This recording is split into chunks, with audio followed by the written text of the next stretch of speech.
Dès qu'on pense enfant, pornographie, on pense évidemment aux films pornographiques proprement dit, hein, les cassettes, les choses qui peuvent passer à la télévision ou les revues pornographiques. Mais il faut se rendre compte que les enfants aujourd'hui grandissent dans une culture où ils peuvent être extrêmement troublés par des images érotiques ou simplement ambiguës que nous ne remarquons même pas. D'ailleurs, quand vous achèterez votre journal, baissez les yeux vers le bas et vous verrez que beaucoup de revues pornographiques sont à l'affichage à la hauteur d'un enfant et pas du tout à la hauteur d'un adulte. Donc les enfants aujourd'hui grandissent dans un monde où ils peuvent être très tôt confrontés à des images qui les troublent. Je me souviens notamment d'une publicité pour une marque de lunettes où on voyait un œil qui était photographié, mais au lieu d'être mis horizontalement, il était mis verticalement. Et c'est vrai qu'on avait un peu l'impression de voir un sexe féminin. Alors, en tant qu'adulte, ça nous faisait sourire, on disait tiens, voilà une publicité originale, mais je me souviens à l'époque, c'était il y a 2 ans, avoir vu beaucoup d'enfants jeunes, 5, 6, 7, 8 ans, très troublés par cette image, certains voyant un trou des fesses, mais n'osant pas vraiment penser qu'on vendait des lunettes avec une photo de trou des fesses, d'autres, pour les petites filles notamment qui arrivaient à la puberté, d'autres voyant un sexe féminin, mais n'arrivant pas quand même aussi à comprendre qu'est-ce qu'ils faisaient là, sur ce panneau publicitaire pour vendre des lunettes, et donc beaucoup de troubles. Donc je crois que ça nous oblige à partir toujours de l'idée que nous ne savons pas ce qui trouble un enfant avant d'en avoir parlé avec lui, et donc c'est important de lui dire toujours, voilà, nous vivons dans un monde où il y a des images partout,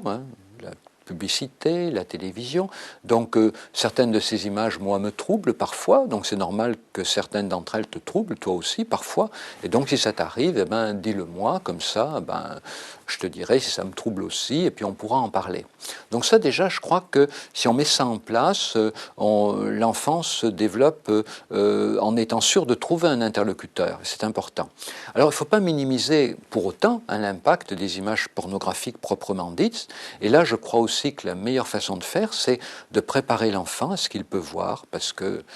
s'il n'en voit pas à la maison, il peut en voir chez un camarade. Il faut savoir qu'un enfant qui a vu des images pornographiques,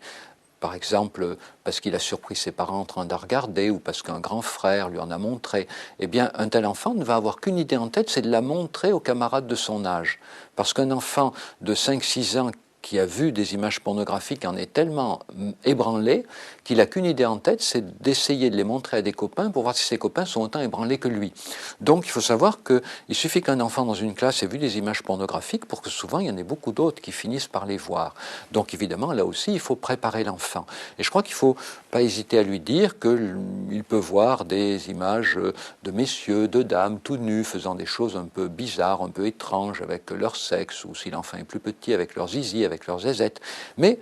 parler de cela à l'enfant pour lui dire que tout ça n'a rien à voir avec ce que peuvent faire les papas-mamans, les messieurs et les dames qui s'aiment, que ces images-là ne font aucune place aux émotions, aucune place aux sentiments, alors que c'est les émotions et les sentiments qui sont importants dans la vie quotidienne. Et puis dire aussi à l'enfant que les images qui nous entourent ne sont pas le reflet de la réalité. Les images qui nous entourent, ce sont des mises en scène, ce sont des constructions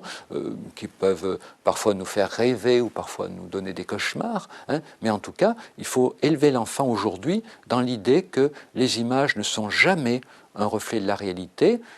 celle de la pornographie, pas plus que les autres, et je dirais même celle du journal télévisé, pas plus que les autres. Il faut éduquer aujourd'hui un enfant avec l'idée qu'aucune image n'est un reflet de la réalité, que toutes les images sont des constructions, des points de vue, des témoignages, et que les images de la pornographie sont des mises en scène, encore une fois, sans aucune comparaison avec ce que peuvent faire un monsieur et une dame qui s'aiment, ou un garçon et une fille